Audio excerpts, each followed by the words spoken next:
الحمد لله الملك المنان، وفضل ديننا على سائر الأديان بسبب نزول القرآن، واختار لنبيه أصحابا يمشون على العثبان.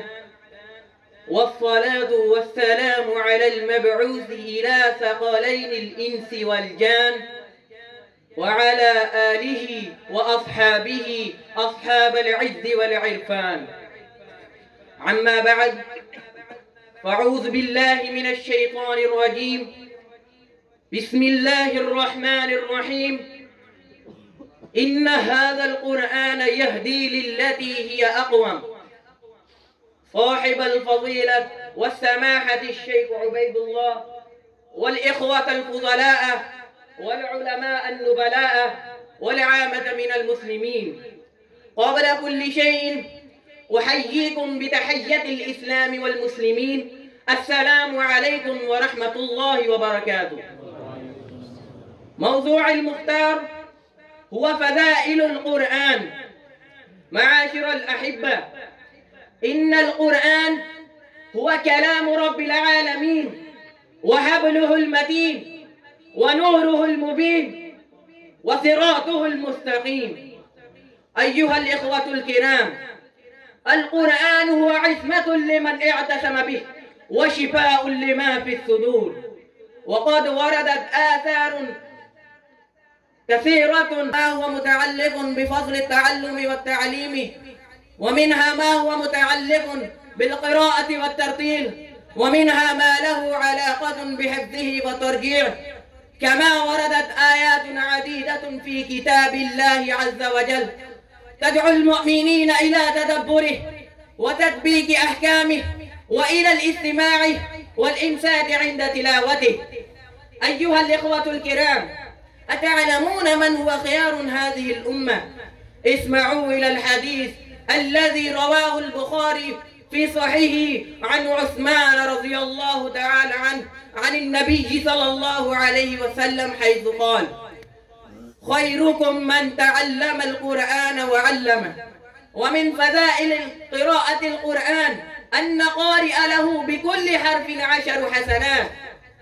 وصدق رسول الله صلى الله عليه وسلم حيث قال: إن الله يرفع بهذا الكتاب أقواما ويضع به آخرين.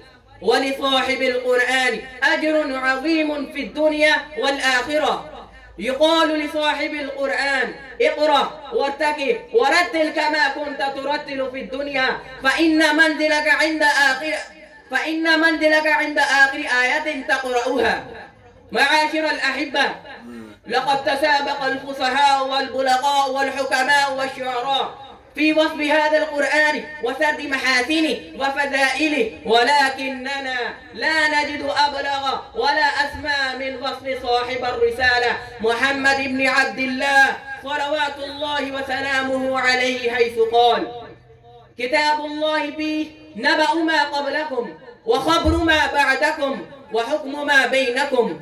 هو الفصل ليس بالهزل، ومن تركه من جبار قسمه الله، ومن ابتغى الهدى في غيره أضله الله.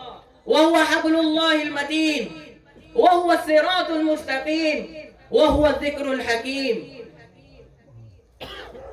معاشر الأحبة، قال النبي صلى الله عليه وسلم: القرآن حجة لك أو عليك. وقال الشيخ الإسلام ابن تيمية رحمه الله: من لم يقرأ القرآن فقد هجره، ومن قرأ القرآن ولم يتدبر معانيه فقد هجره، ومن قرأه وتدبره ولم يعمل بما فيه فقد هجره. يشير بذلك إلى قوله تعالى: وقال الرسول يا رب إن قوم اتخذوا هذا القرآن مهجورا. أخيرا أدعو لي ولكم ولسائر المسلمين: اللهم آنس وحشتنا في قبورنا، اللهم ارحمنا بالقرآن العظيم واجعله لنا إماما ونورا وهدى ورحمة.